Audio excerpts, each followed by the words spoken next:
First, the highlights.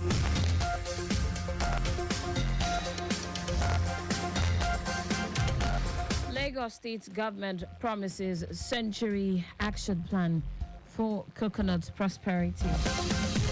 NAFDAC arrests 10 suspects in Abia State over adulteration of beverages. On the foreign scene, Argentina devalues currency, unveils measures against hyperinflation. In sport, Kaduna defeats Plateau 4-2 to clinch third position at Parasport Games. Now the details. I am Taiwo Baruwa.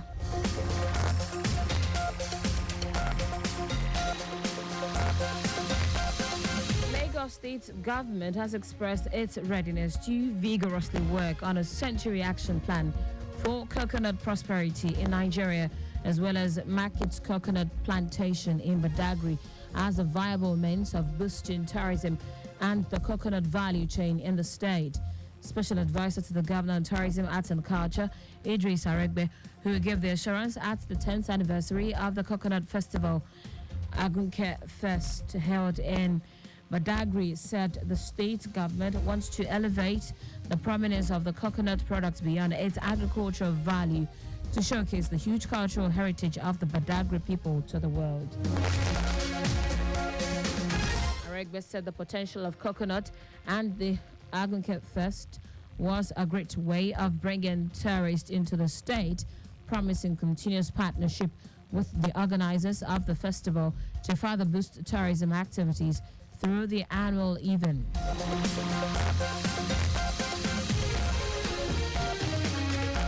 In a bid to revive its operations within and around the Shomolu Bariga areas of the state, the Lagos State Ferry Services LAC Ferry has engaged residents and other stakeholders on the usage of the Ilaje Bariga waterfront jetty, also known as Love Lagos.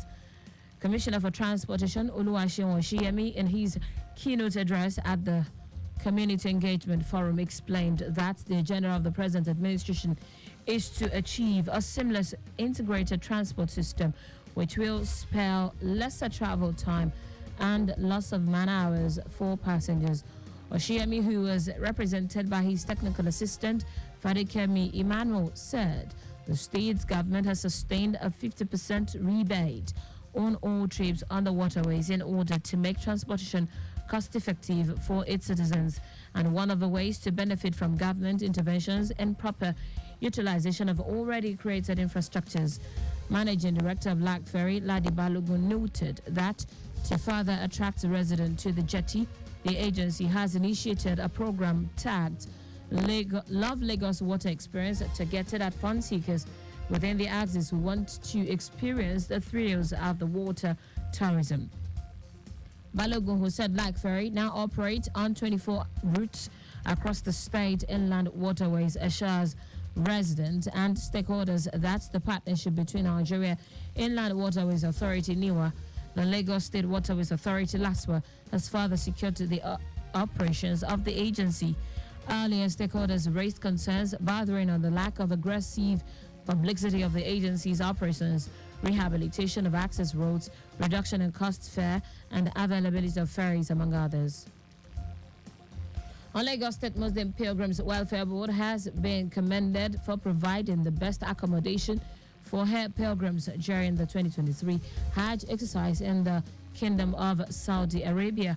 The commendation was contained in a letter signed by the acting chairman, Chief Executive Officer of the National Hajj Commission of Nigeria, NACON, Jalal Arabi, and addressed to the Secretary, Lagos State Muslim Pilgrims Welfare Board, Saheed Onikbede.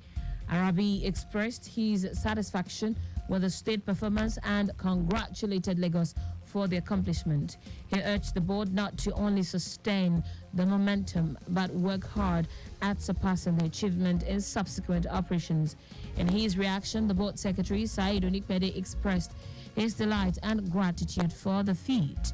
Onikbede also thanks Governor Sanwo-Olu and his deputy, Abafim Hamzat, for their support, noting that the support received from the administration has greatly helped in the board's several accomplishments. And now to the rest of the stories. 10 suspects are in the nets of the National Agency for Food and Drug Administration and Control, NAFDAC, over adulterated beverages. The director, Southeast Zone of NAFDAC, Martins Iluyomade, said this during a raid of Cemetery Market in Abia State. Iluyomade said the suspect occupied over 240 shops meant for traders who they turned into production centers for large-scale adulteration of beverages and drugs. He explained that the agency got information about the illegal activities involving the adulteration of unknown beverage brands in the market by a large number of persons.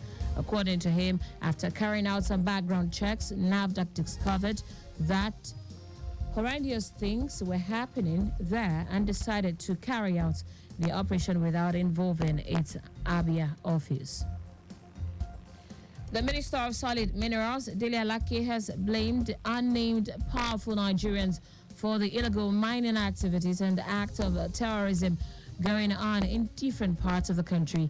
Alake made the allegation when he led a delegation of top officials of the ministry to defend the 2024 budget estimate before the House of Representatives Committee on Solid Minerals at the National Assembly Complex, Abuja.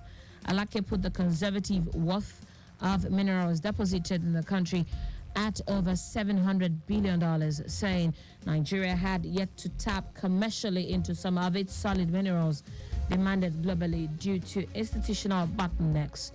The minister pleaded with the committee to consider the amount budgeted for the ministry in the 2024 budget proposal. In foreign news, Argentina's new government says it will weaken the value of its currency by more than 50% against the US dollars.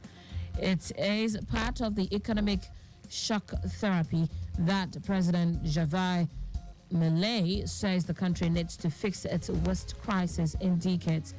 The International Monetary Fund, IMF, to which Argentina owes $44 billion, called the measures bold and said they will help create the environment for private sector growth. Since 2019, Argentina has kept its currency artificially strong by strictly controlling the movement of the currency. In sport now, Kaduna State para soccer team has defeated Plateau counterparts 4-2 to clinch third place in para soccer at the ongoing para sport games at the Moshood Abiola National Stadium, Abuja. Speaking after the match, the coach of Kaduna, Musa Yahaya, commended his players for the superb performance. 9 states are participating in the para soccer competition. They are Kwara, Lagos, FCT, Bauchi, Kano, Sokoto, Kaduna, Jigawa, and Plateau. And that's it on the news at noon. But just before we go, stay alive. Make use of pedestrian bridges where available. You can follow us and like all our various social media platforms. X, formerly Twitter, Lagos Traffic 961. Instagram, Lagos Traffic Radio 961. Watch us live on Facebook, Lagos Traffic Radio 96.1 FM. On YouTube, subscribe and watch all our previous programs and news on our channel, Traffic Radio 961. Did you know that's the Sanwo-Olu administration developed traffic lights and CCTV cameras in strategic places in the state? You can get more details on the Lagos State Government website. To end the news, here are the highlights of the major stories. Lagos State Government has expressed its readiness to vigorously work on a century action plan for coconut prosperity in Nigeria, as well as market coconut plantation in Badagry as a viable means of boosting tourism and the coconut value chain in the state. 10 suspects are in the net of the National Agency for Food and Drug Administration and Control, NAFDAC, over adulterated beverages. We also told you that Argentina's new government has vowed to weaken the value of its currency by more than 50% against the US dollar. And in sport, Kaduna State para soccer team has defeated Plateau counterparts 4-2 to clinch third place in para soccer at the ongoing para sport games at the Moshood Abiola National Stadium, Abuja. For contact with the newsroom, send a message to newsroom@trafficradio961.ng.